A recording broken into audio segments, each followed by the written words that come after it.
Guys, welcome back to code with GenZ. And today आज जो हम लोग अपने प्रोजेक्ट के बारे में देखेंगे वो है हमारा बजट एक्सपेंस ट्रैकर। तो इसके बारे में करने से पहले मैं आपको इस बारे में थोड़ा सा आइडिया देना चाहूँगी that it is our project that includes 3 pages. So first of all क्या करना पड़ेगा, यूज़र को पहले लॉगिन करना पड़ेगा। इफ़ अगर उसका अकाउंट नहीं होगा तो वो साइन अप करेगा जाके, और जब वो साइन अप करेगा तो उसके सामने एक इंटरफेस शो होगा जो कि सारा उसका एक्सपेंस ट्रैकिंग ऐप का मेन पेज होगा, जो उसको शो करेगा कि उसकी टोटल इनकम इतनी है और ये कि उसका टोटल बैलेंस इतना है, टोटल एक्सपेंसेस इतने हो चुके हैं। तो शुरू करने से पहले मैं आपको ये बता दूं कि हम लोगों ने जो डेटाबेस इस्तेमाल की है वो है जी माई एसक्यूएल, और ये वाला सारा जो सॉफ्टवेयर है इसको माई एसक्यूएल वर्कबेंच कहते हैं, जिसके ऊपर मैंने सारे टेबल्स बनाए हैं और बाकी सारे, तो उनकी सारी फंक्शनिंग मैं आपको बताऊंगी। तो सबसे पहले हम एक काम ये कर लेते हैं कि जाते हैं अपने प्रोजेक्ट पे और हम लोग ये करते हैं कि इसको डीबगिंग स्टार्ट करते हैं। तो देखिए रनिंग स्टेट में आती है कि नहीं, तो आ गई। सबसे पहले वो मैं कह रहा है कि लॉग इन करें, ठीक है। So let's say we try to log in first and then it says that they are invalid credentials, and now we are going to see कि why ये हम लोग को invalid credential दे रहा है। We are here and first of all this is the name of my database that I have used expense tracker. So now we are going to go and delete this query and we are right select static from users, and now see, so it shows no id, no username, no password and no income set. So it means we have no user created yet. So we are going to go back to our project and we are going to sign up for our form, and let's say right here any username and set the password, sign up. So it says yes, you have signed up successfully. So okay, we are going back to login and again हम लोग यहाँ पे login करने की कोशिश करते हैं। सो this is login successful. अब जब हमने किया तो हम लोगों को बेसिकली हमारा मेन पेज आ गया, that is our tracker app. सबसे पहले आपको यहाँ पे नजर आ रहा होगा that is logged in as Ali. तो this is the name of our user name we used for creating our account. So जो भी यूजर है, जो भी यूजर नेम के साथ अपना अकाउंट क्रिएट करेगा तो यहाँ पे उसको शो हो जाएगा। जैसे आपने मोस्ट सी ऐप में देखा होगा, दराज है, कोई दूसरी है, इवन कि जब आप अपने गूगल के ऊपर भी अकाउंट अपना लॉगिन करते हैं तो आपको बिल्कुल टॉप राइट साइड पे एक आपकी प्रोफाइल इमेज शो होना शुरू हो जाती है। तो अगर आप इसको एडवांस लेवल पे करना चाहें तो आप यहाँ पे एक इमेज डाल सकते हैं जो यूज़र अपना लॉगिन क्रिएट करते हुए करेगा। लेकिन उसके लिए ज़रूरी है कि जब आप उसको साइन अप करवाएं तो उसकी एक इमेज भी शो करवाएं, तो ताकि वो आप उसको प्रोफाइल पिक्चर के तौर पर सेव कर सकें और शो भी करा सकें। सो फर्स्टली क्या होगा कि हमारी इसकी फंक्शनिंग इस तरह से है कि जब तक यूज़र कोई इनकम सेट नहीं करेगा वो कोई भी अपना एक्सपेंस डाल नहीं सकता। Let's say we are going to save here grocery and let's say fix the amount to 400 and we are going to add expense. So it says that balance cannot be negative, so expense not add. अच्छा, अब क्या होगा, हमारे पास हम लोगों ने अपने database के अंदर दो टेबल्स बनाए, एक था सिलेक्ट सेरी फ्रॉम यूजर्स था और दूसरा था एक्सपेंसेस। ठीक हो गया। इसको करके देखते हैं तो हमारे पास एक्सपेंसेस भी कोई भी नहीं आ रहे। तो इसका मतलब ये है कि जो भी हम लोग यूज़र ऐड करेंगे और वो यूज़र कोई लॉगिन करेगा तो उसी यूज़र आईडी के कॉरस्पॉन्डिंग उसके सारे एक्सपेंसेस इस टेबल के अंदर सेव होते जाएंगे। तो आप लोगों को नज़र आ रहा होगा ये जो यूज़र आईडी का कंस्ट्रेंट हमने लगाया बेसिकली ये फॉरेन की है, जो कि यूज़र के टेबल से हमने यहाँ पे गेट की है। तो now go and set the income first, where let's say we are going to set our income to 2000। अच्छा, अब हमारे पास इनकम भी 2000 सेव हो गया और बैलेंस भी 2000 सेव हो गया। अब आप लोग कह रहे होंगे कि ये क्यों हो गया कि इनकम भी 2000 है बैलेंस भी, तो इनमें से हमें किसी एक की ज़रूरत थी। तो नो, इसका आंसर अभी आपको पता चलेगा जब हम एक्सपेंस डालने लगे हैं ग्रोसरी का और अमाउंट करने लगे उसकी 400, तो ऐड एक्सपेंस किया तो क्या हुआ जी, हमारे पास बैलेंस की भी रिडक्शन हो गई लेकिन हमें टोटल इनकम बिल्कुल ऐसे ही अनइंटरेक्टिव रही और हमारे पास एक्सपेंसेस ऐड हो गए। और यहाँ पे यूजर की आसानी के लिए हम लोगों ने एक डैशबोर्ड क्रिएट कर दिया which show the grocery items and amount and the date. Okay, so अब देखते हैं कि हमारा ये डेटा एक्चुअल में वहाँ पे सेव हुआ है कि नहीं हुआ। तो we are going back to the SQL workbench and select style from users first, ताकि हमें पता चले कि हम लोगों ने जो यूज़र क्रिएट किया है वो आया है कि नहीं। सो आप देख सकते हैं पहले यूज़र की आईडी आ गई, उसका यूज़र नेम आ गया, पासवर्ड आ गया और इनकम। तो अगर आप लोग एडवांस लेवल पे जाके थोड़ा सा सॉफ्टवेयर करना चाहें तो यहाँ पे हम लोग हैशिंग का प्रोसेस भी यूज़ कर सकते हैं, जिससे क्या होगा कि पासवर्ड जो होता है चाहे ब्रैकेट के अंदर लिखा हो या चाहे इंटीजर में लिखा हो, उसकी जो डेटा टाइप है बैकएंड पे जाकर वो सिंबल्स में और दूसरी एक लैंग्वेज के अंदर कन्वर्ट हो जाते हैं, ताकि कोई भी जाके इनक्रिप्शन और डिक्रिप्शन का जो प्रॉब्लम है सिक्योरिटी रीजन के लिए हम लोग उसको डिसेबल कर लेते हैं. So let's go to back here and now we see that our balance is 1600. तो हम कुछ और भी ऐड कर सकते हैं. लेट्स से कि जो यूजर है अली, उसने शूज़ खरीदे एंड उनकी प्राइस थी 2000 and we are going to add our expense and let's see what happens. It shows that balance cannot be negative, so expense not added because balance was little. It was less than the amount the user was going to add for the expenses, therefore it showed a message. So अब हमें क्या करना है कि अपनी amount जो है वो 2000 शो करानी है. तो हम क्या करते हैं, अपनी जो इनकम है उसको ऐड कर देते हैं, दैट इज 1000. तो अब देखते हैं कि क्या ये टोटल इनकम में ऐड होगा कि नहीं होगा. सो डेफिनेटली ये क्या हुआ, हमारी टोटल इनकम के अंदर ऐड हो गया और इसने बैलेंस भी हमारा बढ़ा दिया. सो नाउ अब जाके देखते हैं कि क्या हमारी जो इनकम है वो सेट हुई है कि नहीं. तो यहाँ पे जाके ऐड करते हैं एंड लेट्स से उसने कह दिया कि आपकी इनकम भी हो गई. अब हम लोग क्या करते हैं कि यहाँ पे एक्सपेंसेस के टेबल को जाकर करने की कोशिश करते हैं एंड उसने हमें क्या कहा कि जो यूज़र आईडी 1 थी उसने ग्रोसरी आइटम की कैटेगरी को ऐड किया जिसकी अमाउंट 400 थी और उसने इस डेट को ऐड किया. तो अब हम क्या करने लगे हैं कि हम अपने प्रोजेक्ट पे वापस जा रहे हैं और यहाँ पे ऐड करेंगे एक्सपेंस. तो हमने देखा ये ऐड हो गए. अब हम जाके यहाँ पे क्वेरी को दोबारा से रन करके देखते हैं एंड उसने दोबारा कहा कि यूज़र आईडी 1 ने शूज़ की कैटेगरी को भी ऐड किया जो कि 2000 के थे. तो हुआ क्या कि उसकी जो टोटल इनकम थी 3000 थी और 3000 में उसने 2400 खर्च कर लिया. तो उसके बाद बाकी बैलेंस क्या रह गया 6000. ओके, तो 600. So sorry 600. So this is the total overall functioning of our project. और हम लोग चलते हैं अपने जो प्रोजेक्ट है उसकी थोड़ी सी वर्किंग की तरफ मैं आपको लेके चली जाऊँ.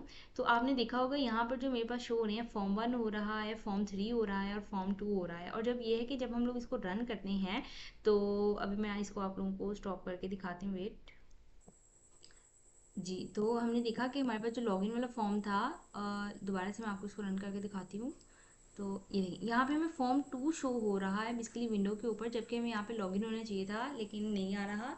तो मैं आप लोगों को इसके बारे में बता दूं कि फॉर्म 2 जो शो हो रहा है और यहाँ पे हमने प्रोग्राम डॉट सी एस की फाइल खोली हुई है और यहाँ पे आपको नज़र आ रहा होगा कि एप्लीकेशन डॉट रन. तो मैंने कहाँ पे ये चलाई, फॉर्म 2 चलाया.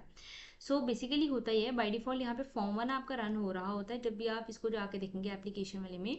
तो लेकिन अगर आप लोगों को अपनी पसंद का कोई भी फॉर्म जो है वो शो कराना है तो आप कहाँ जाएंगे, इधर प्रोग्राम डॉट सी एस के अंदर जाएंगे. Go to the program dot C S file. यहाँ हम लोग प्रोग्राम डॉट सी एस की फाइल में आ गए और इसने यहाँ पे जो मेन फंक्शन था इसके अंदर कौन सी हम लोगों ने अपनी जो फाइल है वो रन की है, फॉर्म 2 की फाइल जो है हम लोगों ने रन की है. तो वो इसीलिए बाय डिफ़ॉल्ट चलेगी. और अगर मैं इसको सेट कर दूँ फॉर्म 3 पे तो मेरे पास बाय डिफ़ॉल्ट फॉर्म 3 चलेगा and form 3 basically is my sign up form. तो पहला फॉर्म क्योंकि मैं रन करना चाहती थी लॉगिन वाला, तो मैंने वहाँ पे जाके क्या लिख दिया, मैंने प्रोग्राम डॉट सी एस की फाइल के अंदर लिख दिया कि मुझे फॉर्म 2 रन करना है. So this is the program file, यहाँ पे आ गया. अच्छा, और जो मेरे पास फॉर्म 1 की फाइल थी वो बेसिकली मेरा मेन जो है फॉर्म उसकी है, जो कि हमारे पास आता है बजट ट्रैकिंग ऐप के लिए और बजट ट्रैकिंग एक्सपेंस के लिए. तो थोड़ा सा हम लोग आ जाते हैं सबसे पहले फॉर्म 2 की फंक्शनिंग पे. Where is our form 2. तो फॉर्म 2 डॉट सी एस पे जाते हैं और इसकी जी. तो ये हमारे पास आ गया है जी फॉर्म 2 की सी एस फाइल आ गई. तो मैं पहले आपको ये बताती चलूँ कि हम लोगों ने जो वो डेटाबेस इस्तेमाल की वो हमारे पास कौन सी थी, माई एस क्यू एल. और माई एस क्यू एल यूज़ करने के लिए अगर हम लोग उसको सी शार्प के थ्रू डॉट नेट के डोमेन के अंदर अपने किसी भी प्रोजेक्ट के साथ उसको रिलेट करना चाहते हैं तो हमें एक पैकेज की ज़रूरत होती है, that is my S Q L dot data.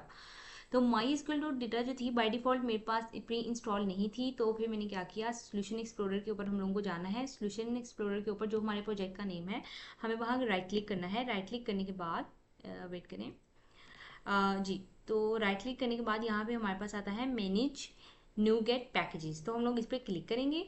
इसके ऊपर जब हम लोग क्लिक करेंगे तो हमारे पास एक ये वाला फॉर्म सारा खुलेगा and it shows pre install. ठीक है, ब्राउज करेंगे हम लोग. तो यहाँ पे हम लोग को जाके क्या करना है, my S Q L dot data, इसको हम लोग सर्च करेंगे. तो जो सबसे पहले हमारे पास माइक्रोसॉफ्ट की आएगी पैकेज उसका आएगा तो हम लोगों को वो इंस्टॉल करना है. तो मेरे पास चूँकि आई थिंक सो ये आ ही गया. ठीक है, तो मेरे पास क्योंकि ये मेरे पास प्री इंस्टॉल थी तो मुझे इसको करने की जरूरत नहीं. अब याद रखिएगा एक माई एसक्यूएल डॉट डेटा है और एक है my SQL dot entity framework code. तो इसकी आपको ज़रूरत नहीं है, आपको जस्ट यही इंस्टॉल करनी है.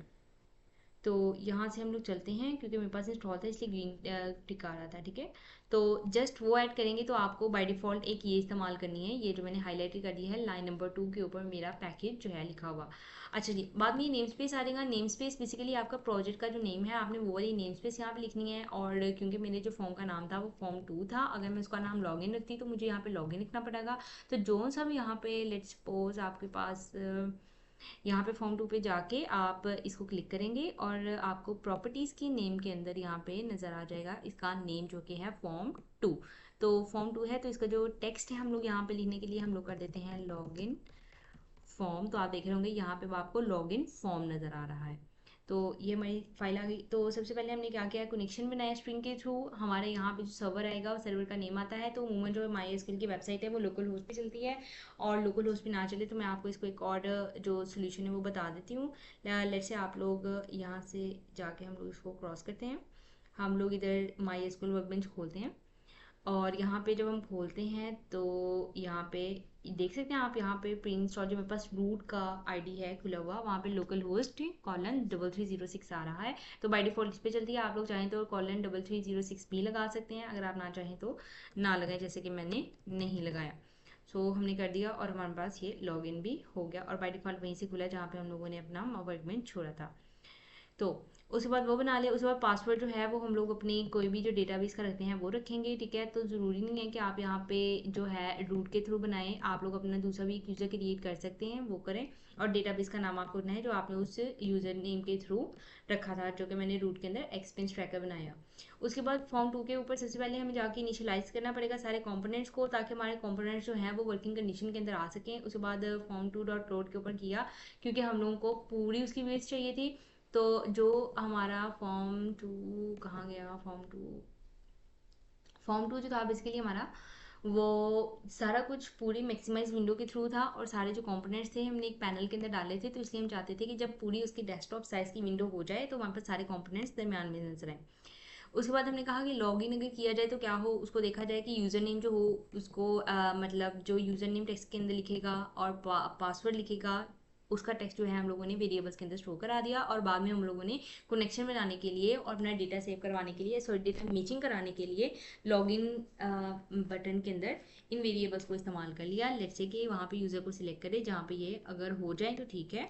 हम यहाँ पे इसको बूलियन स्टेट के थ्रू भी कर सकते थे। लेट्स से यहाँ पे उसने किया है काउंट के थ्रू, अगर काउंट वो ग्रेटर हो तो वो इसे कहेगा आपका सक्सेसफुल हो गया है। लेकिन अगर वो 0 से लेस देन होगा, इट मीन्स कि वो यूज़र आईडी एग्जिस्ट करती ही नहीं है, तो वो उसे क्या कहेगा कि आप लॉगिन सक्सेसफुल नहीं हो सका। तो अगर वो नहीं करना चाहता है, हाँ, अब यहाँ पे एक इंपॉर्टेंट चीज़ थी कि आप एक जो आपका फॉर्म है उसे दूसरे फॉर्म के साथ लिंक कैसे करेंगे। जैसे HTML के थ्रू तो आप एंकर टैग के थ्रू वहाँ पे लगा कर इजीली किसी भी फाइल को एक्सेस कर सकते हैं। लेकिन यहाँ पे क्या होता है, हम लोगों ने कहा कि अगर वो साइन अप के बटन पे क्लिक करे तो क्या हो, हम लोगों ने एक नई क्लास उसकी सॉरी ऑब्जेक्ट उसका बना दिया साइन अप फॉर्म का। ओके हो गया। यानी फॉर्म 3 हम लोगों ने वो फॉर्म का नाम लिखना है, जो साइन अप फॉर्म का नाम था फॉर्म 3, उसका एक ऑब्जेक्ट बना दिया, और हमने बाद में उस ऑब्जेक्ट को ऊपर एक मेथड कॉल कर दिया that is show dialog. And this dot hide का मतलब है कि जब हमारे पास फॉर्म 3 चलेगा, आई मीन टू से साइन अप फॉर्म चलेगा, तो तब हमारे पास लॉगिन फॉर्म जो है हाइड हो जाएगा। ठीक है, आप इसे क्लोज भी कर सकते हैं और डॉट हाइड भी कर सकते हैं, लेकिन क्योंकि डेवलपमेंट के अंदर यूजर इंटरफेस जो है बिल्ड करते हुए हम लोग हाइड ही ज़्यादा इस्तेमाल करते हैं, तो आप इस कीवर्ड को याद रखिएगा। इसी तरह से हमारे पास जो है फॉर्म 3 की फाइल आ जाएगी जिसमें वो साइन अप करना होगा। तो सिंपली हम लोगों को जो है वो पहले इधर भी फंक्शन बनाना पड़ेगा, और क्या करना होगा, हम लोगों को इंसर्ट करना होगा। अगर तो वो ऑलरेडी यूज़र एग्जिस्ट करता होगा और दोबारा साइन अप करने की कोशिश करेगा, तो वो उसे मैसेज बॉक्स शो करेगा कि आपका यूज़र नेम ऑलरेडी एग्जिस्ट करता है, तो आप इसको साइन अप नहीं कर सकते, सिंपली जाकर लॉग इन कर लें। तो ये था। अच्छा, इसके अंदर एक इम्पॉर्टेंट चीज़ जो मैं आप लोगों को बता दूं कि हम हर फाइल के अंदर बार बार अपना कनेक्शन बना रहे हैं, तो ज़्यादा अच्छी अप्रोच ये होती है कि आप एक अलग फाइल लें, उसको कनेक्शन का सारा उसके अंदर डिटेल्स डाल दें, सर्वर नेम डाल दें, पासवर्ड इन योर डेटाबेस। तो वो डालने के बाद आप उसे क्या करें, हर दूसरी फाइल के अंदर जिसमें आपको डेटाबेस का कनेक्शन चाहिए उसके अंदर सिंपली उसको कॉल कर लें। ठीक है, तो मैंने तो बार बार बनाए हैं, जैसे आप लोग को सही लगे तो आप ऐसे कर सकते हैं। तो गाइज ये आप लोग देख सकते हैं, ये मेरे पास लॉगिन फॉर्म है और ये यूज़र नेम है, और यहाँ पे हमारे पास आ रहा है यूज़र नेम का टेक्स्ट बॉक्स जिसको मैंने नाम क्या दिया हुआ है, यूज़र बॉक्स।